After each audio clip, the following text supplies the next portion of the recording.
I've also signed my part in the divorce papers so that I can divorce you anytime. I can live without you.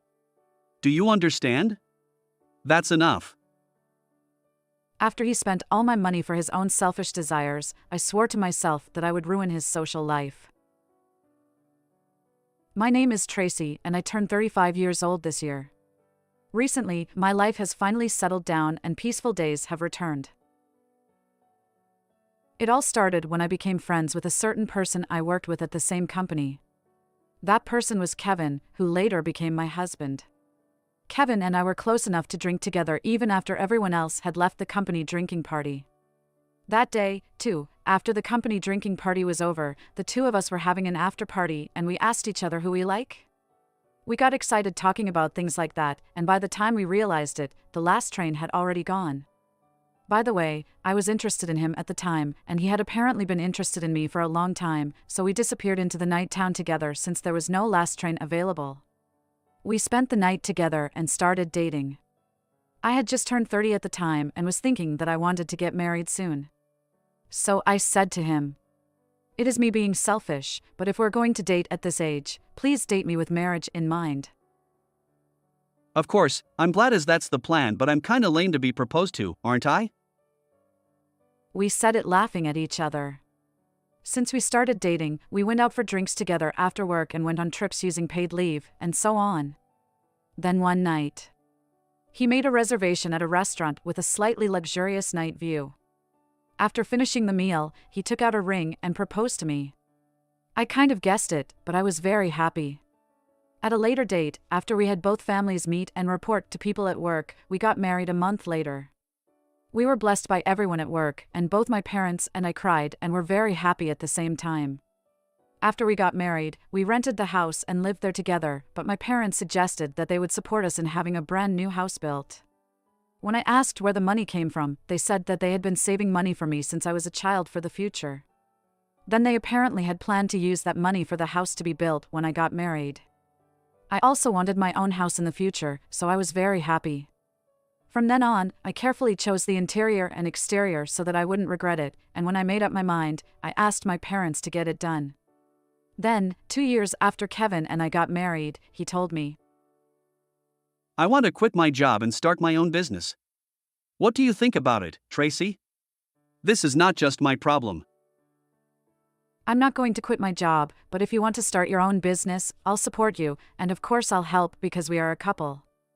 I was a little anxious about it, but he said we could live with the in-laws if we became unable to make a living. Then, as he had my permission and the peace of mind of being able to live with his parents, he soon quit his job and became foreign capital self-employed. After he started his own business, he made a profit in the first year, but as the second and third years went on, his business started to be in the red. Then after all, we couldn't cover our living expenses with just my income, so I made a suggestion to him. "We should ask my parents to get a new house built because we cannot make ends meet with your income and my income, I'm sorry, but then we won't have to pay rent. I've already decided on the interior to a certain extent.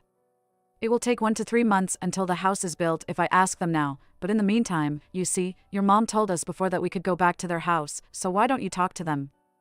However, he wasn't willing to do that, saying, I've been thinking about asking for a new house for a long time.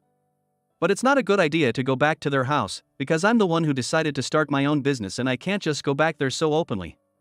Besides, my sister is apparently at their house now. I was disgusted that he still couldn't let go of his vanity during a situation like this. I mean, he easily said yes to the new house, though. Then the next day, for some reason, he was a complete change from yesterday and began to talk like this. We're going to live at my parents' house from this weekend, so we'll have to pack our stuff and make an arrangement to leave this house. It was so out of the blue, so I asked him what happened. Then he apparently called his mom after I went to bed to see if we could move in with them for a while. Then she allowed us, apparently. So I also asked my parents about the new house and we prepared to move in with my in-law. From what my husband told me, they said they would welcome us generously, so I decided to take their word for it until the new house was built. At the time, I had no idea that this was the beginning of hell. After completing the procedure to cancel the contract for the current house, we headed to my in-laws' house. However, when we arrived at their house, the situation was strange. My husband said they would welcome us generously, but I felt they had a different vibe. For some reason, my mother-in-law and sister-in-law were staring at us. I felt a bit uneasy and asked them both, did I do something wrong? Is it still bothering you? Then they gave me a cold shoulder. It was a short time, but a new life began in an awkward tension. Living with my in-law was really tough. I was hated by my mother-in-law and sister-in-law, and they said something sarcastic every time something happened. When I was relaxing at home on my day off, my mother-in-law said, "You were able to make a living thanks to my son's earnings, but you are really laid back, aren't you?" What are you talking about, Mom? I earn more than Kevin. Then my mother-in-law and sister-in-law said, "Why do you tell a lie like that? He said that you guys don't have enough money because of you." How can you tell such a lie? I don't think you can complain, and you're lucky enough that we let you stay here. They somehow thought that I don't have money, so I asked my husband why they think that way. Apparently, he said to them, We can't make ends meet as Tracy earns less. I'm trying hard, but I can't do it anymore. This explains why the two of them stared at me when I arrived at their house. I asked him why he told them such a lie. Look, I didn't want to worry my mom and sis, and it would be lame to tell them that I failed when I decided to run my own business on my own, wouldn't it? What the heck? I understand he doesn't want to make them worry, but his excuse of saying it's lame doesn't make sense. My mother-in-law and sister-in-law apparently think that all the living expenses we pay to them now also come out of my husband's wallets. So it all makes sense that they are sarcastic and keep away from me when I am at home relaxing. They also have heard that the new house will be built with his money apparently, and they are ready to move in together when it's built. I don't understand this either. My parents are the ones who are paying for the new house. I was getting more and more confused, which drove me crazy. Neither of them has any money, as their mother-in-law retired and is now living on a pension, and their sister-in-law is an absolute NEET after she quit her job. So they put the bite on me as they think he has money. "Tracy, I heard that you are in charge of his money. I'm going out with friends soon, can you lend me $337? It's impossible for me to suddenly lend you $337. You're so stingy, aren't you?" Then my sister-in-law joined, saying, Yeah, she is. You're being fed by Kevin, aren't you? It's all the money I earned, so why do I have to be told this? I couldn't stand it from the bottom of my heart. Then my husband joined the conversation and said, It's my money, so don't be stingy, okay? It's not a problem at all, Mom. Really? Thanks as usual. When compared to that, you don't know how to relax, do you, Tracy? Kevin, don't you have any for your sister? I want to buy something too, and want about $205. Okay. You have $205 in your wallet, don't you, Tracy? Give it to her quickly. As vain as ever, he forced me to hand them over. On top of that, it seems he can't stop lying anymore, saying, You're living a luxurious life like this thanks to me. I couldn't take it anymore, so I had a chat with him. Stop showing off. I can't stand it anymore. At least, make it look like you borrowed it from me and write an IOU. Lately your stingy attitude gets in people's hair. IOU? I'll write it down for you. It's just a piece of paper, so it doesn't mean anything. You miss the money that much? Don't say things that don't make sense, like miss money. How much of my salary do you think you've spent? What? If you're going to go that far, do you want a divorce? I've even signed my part of the papers so that I can divorce you at any time. I can live without you. Do you understand? That's enough? Look, I wrote you an IOU. You're making too much fuss just because I spent only $3,375 of your bonus. When he said this, he threw the IOU at me, showing divorce papers, as if to say it was my fault. He doesn't show any signs of remorse at all. He said only $3,375, but we've only been at my in-laws for about a month. They spent my summer bonus. I could have just divorced him, but I decided to stay. Because my mother-in-law and sister-in-law still think I've been able to live on my husband's money. I wanted them to go to hell after showing the reality of the fact that my husband is spending my money as if it was his own. Then I started preparing for my revenge. First, I looked for the divorce papers that my husband had signed. Surprisingly, I found it easily. I signed my part and registered it to the city council and sneakily completed the divorce. Next, I told my husband that the new house would be completed soon and made him start preparing to move into the new house. The completion date I gave him at that time was of course a lie, it's already finished. My mother-in-law and sister-in-law seemed to be very happy with the new house. I tried my best to hold my laughter back when I saw my husband with a smug look, as if to say it was all thanks to him.